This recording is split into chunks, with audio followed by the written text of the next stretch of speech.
Olá, seja muito bem-vindo a mais um Pod Agro. Que bom ter você aqui com a gente. Esse podcast que é dedicado ao agronegócio. Aqui ao meu lado, meu parceiraço, o José Moraes. Tudo bem? Tudo bem, Nayara. É um prazer novamente estar aqui no Pod Agro, né, nessa ideia que nós tivemos de trazer essa discussão, valorizar o agronegócio, os empreendedores aqui no estado, né? É isso mesmo. E a nossa convidada de hoje é a Vanusa Cecília. Ela é engenheira agrônoma que atua com licenciamento ambiental, regularização de propriedades rurais e acompanhamento técnico de produtores em Trindade e municípios do entorno. Currículo também extenso. Você vê que a gente só traz gente com currículo. Só com currículo, com gabarito. Seja bem-vinda. Obrigada. Olá, pessoal. Eu sou a Vanusa, engenheira agrônoma, como a Nayara disse. E eu tô muito feliz de ter sido convidada para participar desse podcast hoje. Fala pra gente, vamos começar a falar sobre licenciamento ambiental. O que na prática significa? Bom, o licenciamento ambiental, ele é regularização, né? Hoje, eu costumo dar um exemplo, geralmente para os meus clientes, comparado ao IPVA, por exemplo. Eu tenho um carro, eu preciso que ele seja regularizado, eu preciso pagar o IPVA, preciso manter toda a documentação dele em dia. A mesma coisa para a propriedade rural, né? E a ideia é sempre levar essa informação para o produtor, né? Porque, como a gente sempre diz, melhorar a educação ambiental para esse pessoal entender o que precisa ser feito, né? Porque muitas vezes a pessoa não sabe o que ela precisa regularizar, onde ela precisa ir atrás de um documento, com quem ela deve falar, né? Então a ideia é levar a informação para a pessoa conseguir regularizar a sua propriedade, né? Para dar andamento da melhor forma ali para aquela atividade. E aproveitando esse gancho, né? Eu gostei dessa sua colocação, Manu, de que eles não sabem, né? Não, e que eles não sabem muitas vezes, né, o que fazer. Você não acha que há também uma ausência de uma regra clara dos órgãos ambientais, né? Hoje, por exemplo, no estado de Goiás, e eu acho que no Brasil nós vamos enfrentar isso com mais, agora, de uma forma mais forte, porque foi aprovado o marco do licenciamento, né? A lei de licenciamento nacional, e que vai mudar muitas das regras. Mas, a princípio, nós temos aqui as legislações municipais, legislações estaduais, muitas vezes os técnicos aplicam entendimentos que eles têm, muitas que não estão claros na lei. Você que mexe muito com essa parte de, principalmente, né, além da regularização de propriedade rural, com a questão dos parcelamentos, né? E você vê também essa dificuldade, mesmo como técnica, né, da falta de uma regra clara, vamos dizer assim, de um indicativo do que realmente tem que ser feito naquele caso? A questão de competência, né? De município, estado ou união. Então, assim, para nós que estamos ali todos os dias, antes da gente atender um cliente, a gente tem que pesquisar, entrar em contato com o órgão, procurar o responsável, saber como cumprir aquela exigência. Imagina para alguém que não tem aquele conhecimento. A pessoa, acontece muito no interior de Goiás, do produtor às vezes receber um auto de infração ou alguma notificação do município mesmo, e ele não saber quem ele procurar. Ele vai geralmente no juiz do município, entendeu? Ele vai no juiz do município e ele não sabe quem procurar. Então, assim, eu como consultora ambiental, o nosso papel lá na nossa consultoria, a gente está procurando muito fazer evento. Por exemplo, até em feira, exposição agropecuária, às vezes Senar, procurar esses órgãos, exatamente, para ir, exatamente, sindicato rural, para a gente ir fazer palestra. Eu estou muito focada nisso agora, fazer palestra e explicar. Doutor, se acontecer tal coisa, o senhor precisa de vir atrás de mim, que sou consultora ambiental. Eu preciso explicar para o senhor quem vai ter a competência, porque a gente precisa entender a situação como um todo, porque cada caso é um caso, né? A gente precisa entender a situação como um todo para entender que órgão licencia aquilo. O que a gente deve cumprir, o que a gente precisa entregar para o órgão para chegar até na parte da licença, né? Que é o que o produtor procura ali. E eu vejo a dificuldade, né, que a gente, né, eu fico imaginando a Vanusa, porque a legislação fala uma coisa, os órgãos muitas vezes falam outra. Estado de Goiás, por exemplo, criou-se o credenciamento, né? Que antes era descentralização, agora chamou-se credenciamento dos municípios. Isso. Que, na verdade, tanto o Tribunal de Justiça de Goiás quanto o Superior Tribunal de Justiça já decidiu que não é que o município que é competente para licenciar, mas o Estado ainda não aceita as licenças, muitas vezes, dos municípios que eles consideram não credenciado. Então, eu fico imaginando isso que você falou. O empreendedor, o produtor rural, ele não... imagine ele que não tem experiência, que não sabe o que ele vai, aonde que ele vai, né? Isso aí eu vejo. E outra coisa que você deve deparar também, às vezes recebe o auto-infração, você falou que vai no juiz. Mas aí quando ele tem informação que vai no órgão, ele vai lá, resolve no órgão, depois ele recebe a notificação do Ministério Público. E aí ele fala, mas eu já resolvi. E aí ele não sabe que tem que resolver também no Ministério Público, né? Eu tive clientes que já foram, às vezes, direto no órgão. E assim, é aquela coisa, o órgão público, ou na verdade qualquer órgão, a gente tem que ter a paciência de explicar para aquela pessoa que está vindo ali procurar saber, procurar regularizar.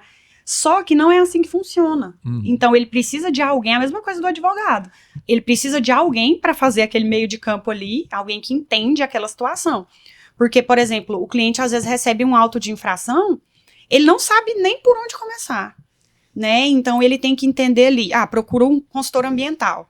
Por que a gente está focando muito agora em marketing, em educação ambiental, em dar palestra, para a pessoa entender o que ela precisa regularizar? Por exemplo, situação de água, né? Tem uma nascente na propriedade, tem um uso da água, seja barramento, tanque, poço, tudo tem que ser regularizado. Mas às vezes a pessoa tem aquele barramento ali, tem 30 anos, e ela não sabe que precisa regularizar, né? E agora eles são criativos, né? Nós temos a figura da nascente, agora eles criaram a nascente difusa. Não sei se você já deparou com isso. Vai mudando muito, e Sim. isso confunde muito os produtores? Demais, é difícil até para explicar, porque assim, como eu sou agrônoma, porque no escritório a gente tem engenheiro ambiental, agrônomo, civil, tem sempre os parceiros, né? Como eu sou agrônoma e trabalhei muito tempo, na verdade eu ainda sou comercial, né? Mas eu trabalhei muito tempo no comercial, então eu sei conversar com essas pessoas, eu sei falar a língua delas. Porque na verdade é o que é a minha forma de trabalhar, é assim, né? Então, eu tento explicar da forma mais tranquila, às vezes até fazer ali um checklist para o cliente no WhatsApp mesmo, falar assim, se o senhor tiver dúvida, pode me ligar, mas eu vou te passar o passo a passo para o senhor entender. Primeiro a gente faz isso, depois isso, depois isso. Porque ninguém explica isso para o produtor. Então, a legislação, ela muda, né, de tempos em tempos, obviamente, mas às vezes a pessoa não sabia nem que aquela lei existia. Como é que ela vai procurar regularizar algo que ela não vê necessidade, né? E ela não entende o porquê também, né? Exatamente. Que muitas vezes as leis são, eu vejo que, infelizmente, as leis são feitas por dentro de gabinete. Ninguém sabe a realidade, né? E às vezes, assim, a gente que é leigo, que não tem uma propriedade para regularizar, pensa, é só papelada, é só burocracia. Mas o que traz de benefício quando o produtor, ele regulariza? Então, eu costumo falar assim, que é aquela questão, principalmente a agricultura, né? O produtor, ele já investe tanto em tecnologia, então ele também tem que investir na segurança ali da propriedade dele, porque o CAR é o que o produtor mais sabe, né? Que é o Cadastro Ambiental Rural, e às vezes ele fala, não, minha filha, eu já fiz o CAR, tá tudo certo. Mas o Cadastro Ambiental Rural, como o próprio nome diz, é o cadastro, é igual a identidade ali da gente, o RG, né? Mas ele não substitui um alvará, uma licença. Então, assim, é ideal, assim, propriedades grandes, às vezes tem um consultor e tal, que explica como que funciona. Mas, hoje, por exemplo, um cliente de pecuária, ele vende para uma empresa grande, o gado. Se ele não tiver tudo regularizado, se ele tiver um embargo, ele não consegue fazer aquela venda. Às vezes, o que mais vem para a gente também é cliente que precisa de crédito rural. Ele não consegue um crédito rural. Tem um alerta de desmatamento. Isso. Um cliente, às vezes, quer vender a propriedade. Minha filha, eu queria vender minha propriedade, mas quando deu a entrada lá no banco pro comprador dar a entrada, tem um embargo aqui, o que aconteceu? Às vezes, né? Então, assim, tudo que o produtor precisa para dar andamento àquela atividade, ele precisa que a propriedade dele esteja regularizada perante ao órgão ambiental, né? Não tem como ele conseguir o crédito, não tem como ele conseguir vender o gado. Então, principalmente quando se trata também de desmatamento, né, que hoje em dia a supressão vegetal, a fiscalização está muito grande, né? Então, a pessoa precisa andar de acordo com a legislação, até para vender aquela madeira, Sim. por exemplo, depois, né? Para fazer um transporte ou comercialização da madeira, ele precisa estar com a documentação em dia, precisa do DOF. Então, assim, tem que andar junto, né? Não é um gasto, é um investimento para você estar dentro da lei ali, digamos. É a mesma coisa de eu andar com o carro sem documento. Sem um DPVAT, Uma hora vão me parar. E eu não posso reclamar. Sim. Né? Só que o produtor rural, às vezes ele nem sabe o que ele precisa fazer. Por quê? Porque não tem aquela informação, né? Não tem a educação ambiental, não tem alguém que vai ali e explica para ele. Então, às vezes, não é nem por má vontade, é porque ele não sabe o que ele precisa fazer. E você falou do CAR, né? Só que também tem muitos proprietários, e é bom deixar isso bem claro, que quando veio a lei do CAR, muitas pessoas procurou o contador, procurou o menino da Lan House, na época que não existia, né? Sim. O menino da Lan House, e fez o CAR. Então, não respeitou a própria reserva legal que está já na matrícula, muitas vezes está na matrícula. Então, ele acha que ele tem uma reserva, ele tem mais de uma reserva na propriedade. Então, assim... Na verdade, quis baratear esse processo, né? E o barato sai caro, às vezes. Muitas vezes. Uma coisa que eu acho que você vê, é essa questão, é o que a Nayara falou, é o caro que sai, é o barato que sai caro. A pessoa quer baratear, mas ela não entende a responsabilidade, né, a manutenção do carro, como você falou, que não basta só também você ter documento, você tem que estar dando a manutenção. E hoje o alerta ele tá assim, quase não, ele é diário, né? Sim. Então você pega, você consegue. No licenciamento de loteamento, né, assim, ou na regularização, qual que está sendo os maiores entraves que vocês estão enxergando, assim, dos órgãos, ou do proprietário, do empreendedor que está implantando ali o parcelamento? Bom, eu acho que para loteamento, que é o que a gente fala parcelamento de solo, né, acredito eu que tem uma trava que sempre acontece, porque às vezes eles precisam aprovar o projeto urbanístico, porém, para aprovar o projeto urbanístico, ele precisa da licença prévia. E aí, quando se trata de supressão vegetal, naquele local ali que ele escolheu para parcelar o solo, já vai direto para a SEMAD, né, que é para o Estado. Então, não tem mais, em algumas situações, obviamente, o rito trifásico, né, ou bifásico, que é a licença prévia e de instalação. Então, eles querem uma licença só, que é a licença ambiental única, geralmente. Então, às vezes, o empreendedor, ele nem tem o projeto urbanístico aprovado. Como que ele vai dar entrada numa licença ambiental única se ele não tem esse projeto? Entendi. E quando eu vou protocolar esse processo de licença lá na SEMAD, ele já tem que estar com o projeto aprovado. Então, fica assim, né? Como se diz, no sinuca de bico. Então, a gente tem que orientar. Eu peguei um caso desse, antes do carnaval, inclusive, que eu falei, vamos lá no município, vamos conversar, vamos ver o que a gente consegue, né, porque ele precisa da prévia para aprovar o projeto. Então, assim, às vezes é engessado. Então, a gente, e querendo ou não, a SEMAD hoje, ela trabalha com o sistema IP, né, que é tudo virtual, informatizado. Isso já ajuda muito, né? Isso ajuda, só que ele está em constante alteração. Então, eu sempre explico para o cliente, eu falo assim, ó, para eu passar uma proposta comercial, eu faço a simulação do processo dentro do sistema IP, para eu mostrar para o senhor quais os estudos e documentos vão ser precisos, vão ser necessários. Porque, porém, às vezes, principalmente loteamento, às vezes o cliente demora 6 meses para fechar comigo aquela proposta. Aí o sistema IP já teve alteração, e aí ele vai pedir mais, sei lá, uns 6 estudos a mais que não estavam dentro do escopo daquela proposta. Então, acaba que a gente está se adequando, né? A gente está... Assim, de certa forma, eu acho a SEMAD ainda muito aberta para a gente quando a gente entra em contato com eles e pede para agendar reunião. Então, a gente agenda, o que eu faço? A gente fala assim, o que eu faço? Por onde eu começo? Porque o cliente precisa disso e disso, e eu preciso que vocês me ajudem, só que no sistema não tem, por enquanto. Aí eles pegam e orientam, e às vezes eles até inserem alguma atividade, alguma coisa e orientam, para a gente saber como iniciar aquele processo, né?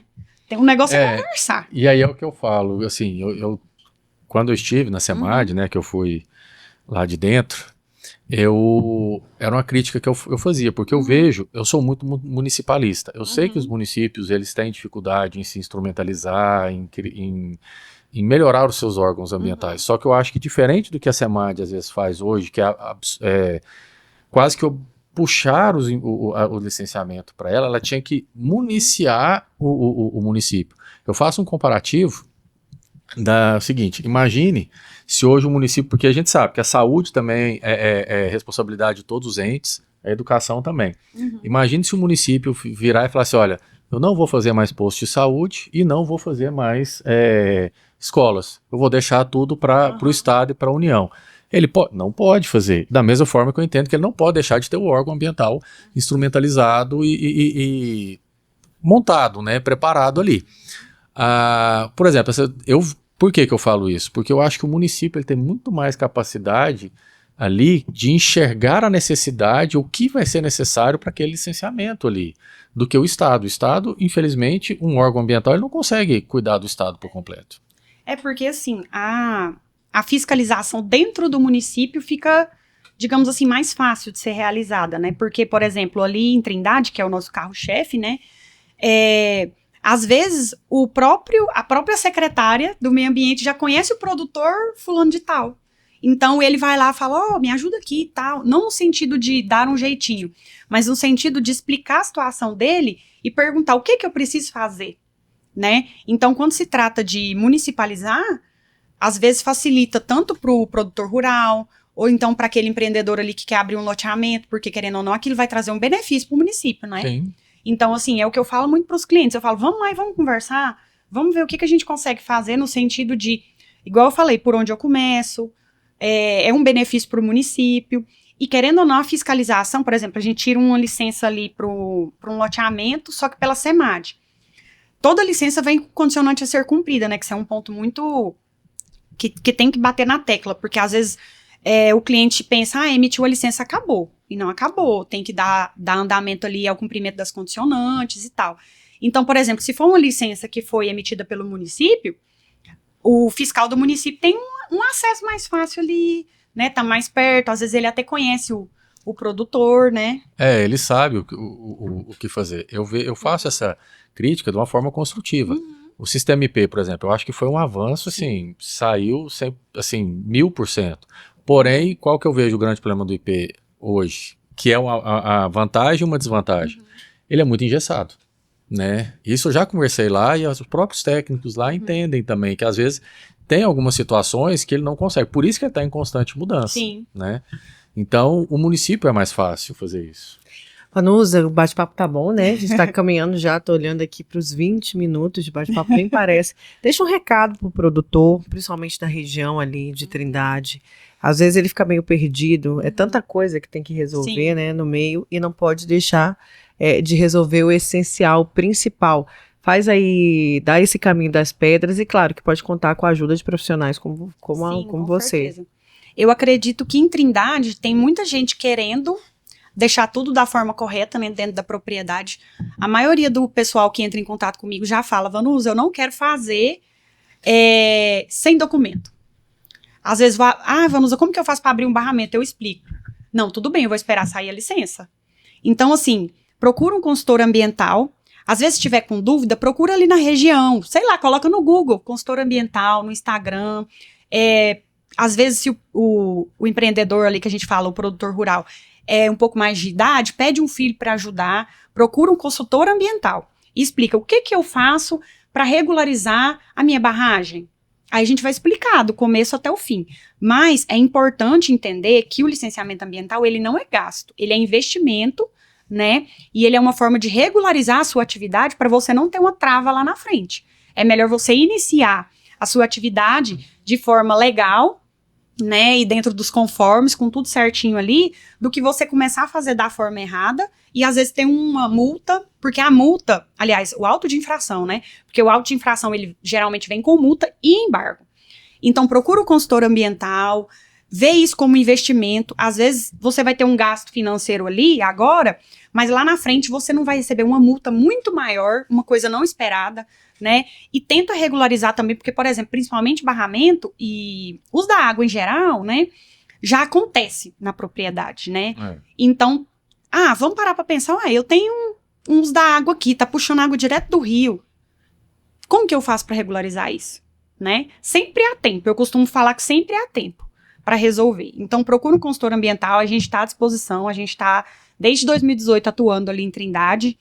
Então, a função do licenciamento ambiental é que o produtor ande dentro da legislação, né? Ele não quer punir o empreendedor. Porém, a gente precisa levar essa educação ambiental para ele entender por onde ele começa. Então, eu costumo falar que procura o consultor que vai dar tudo certo. Tá certo. Vanusa, muito obrigada. O espaço aqui é seu. O dia que você quiser vir, né, Moraes? Só para avisar, é um prazer recebê-la. Que bom. Mais uma vez, obrigada, Moraes. Obrigado, Nayara. Obrigado a todos, né? E eu vou deixar um recadinho também. É muito importante procurar um consultor, né? E principalmente consultores, Vanusa, como você trabalha. Você mencionou aqui que você busca primeiro, você não promete nada, Sim. né? E cuidado, porque tem muitos consultores que prometem milagres. Exatamente. E isso é complicado, né? Então tome cuidado também, busque referências, né? Eu acho que tem que buscar referência. E eu tenho que puxar um pouco a sardinha. Também busque um auxílio jurídico para isso, porque às vezes tem algumas situações que precisa da intervenção de um advogado, que seja para ajudar o técnico a achar o melhor caminho, né? Sim. Então, obrigado, Nayara, novamente. Obrigada. Obrigada eu. E você, compartilha, republica, compartilha principalmente com aquele produtor que está precisando regularizar a situação ali da propriedade rural. Esse foi mais um Pod Agro. Até o próximo.